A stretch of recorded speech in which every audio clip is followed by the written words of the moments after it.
നമസ്കാരം, എല്ലാവർക്കും പ്രവാസി മലയാളിയിലേക്ക് സ്വാഗതം. യുഎഇയിൽ കനത്ത മൂടൽ മഞ്ഞിന് സാധ്യത. ഇന്ന് രാത്രിയിലും തിങ്കളാഴ്ച രാവിലെയും കാലാവസ്ഥ ഈർപ്പമുള്ളതായിരിക്കും. ചില ഉൾപ്രദേശങ്ങളിലും തീരപ്രദേശങ്ങളിൽ മൂടൽമഞ്ഞ് ശക്തമാകും. ഇന്ന് നേരിയതോ മിതമായതോ ആയ കാറ്റ് വീശാനും സാധ്യതയുണ്ട്.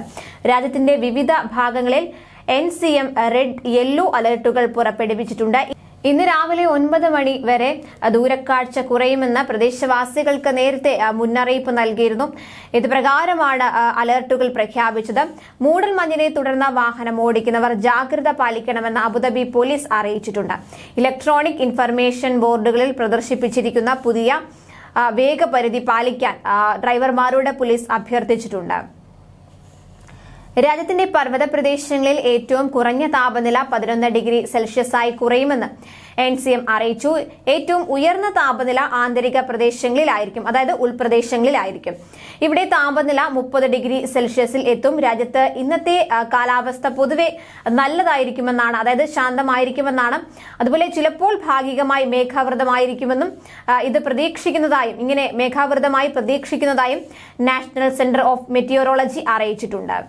അതേസമയം കാലാവസ്ഥാ വ്യതിയാനം നേരിടാനുള്ള പ്രവർത്തനങ്ങൾക്ക് 1 ലക്ഷം കോടി ദിർഹത്തിന്റെ സഹായം പ്രഖ്യാപിച്ചിരിക്കുകയാണ് UAEയിലെ ബാങ്കുകൾ.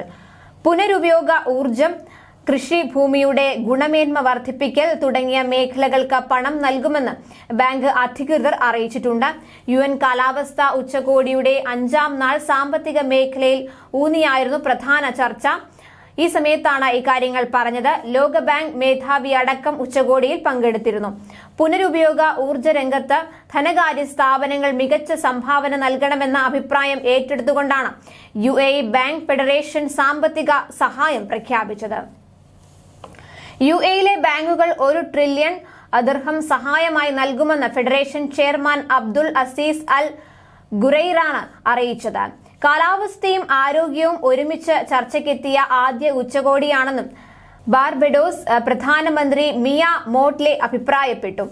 കാലാവസ്ഥാ മാറ്റത്തിന്റെ ദുരന്ത ഫലം അനുഭവിക്കുന്നവരിൽ സ്ത്രീകൾ മുന്നിലാണെന്നും അവർ അഭിപ്രായപ്പെട്ടു. സ്ത്രീകളും പെൺകുട്ടികളും അനുഭവിക്കുന്ന ദുരിതം കാണാതെ പോകരുത് എന്നും UN പ്രതിനിധി റസാൻ ഖലീഫ അൽ മുബാറക് പ്രതികരിച്ചു. ഉച്ചകോടിയിലെ ഗ്രീൻ സോണിലേക്ക് നിരവധി പേരാണ് സന്ദർശകരായി എത്തുന്നത്. ഈ മാസം 12 വരെയാണ് പൊതുജനങ്ങൾക്ക് ഗ്രീൻ സോണിലേക്ക് പ്രവേശനം ഉണ്ടാവുക. കാലാവസ്ഥാ ഉച്ചകോടി ഈ മാസം 13-ന് സമാപിക്കും. കൂടുതൽ പ്രവാസി വാർത്തകൾക്കായി ഈ ചാനൽ സബ്സ്ക്രൈബ് ചെയ്യുക.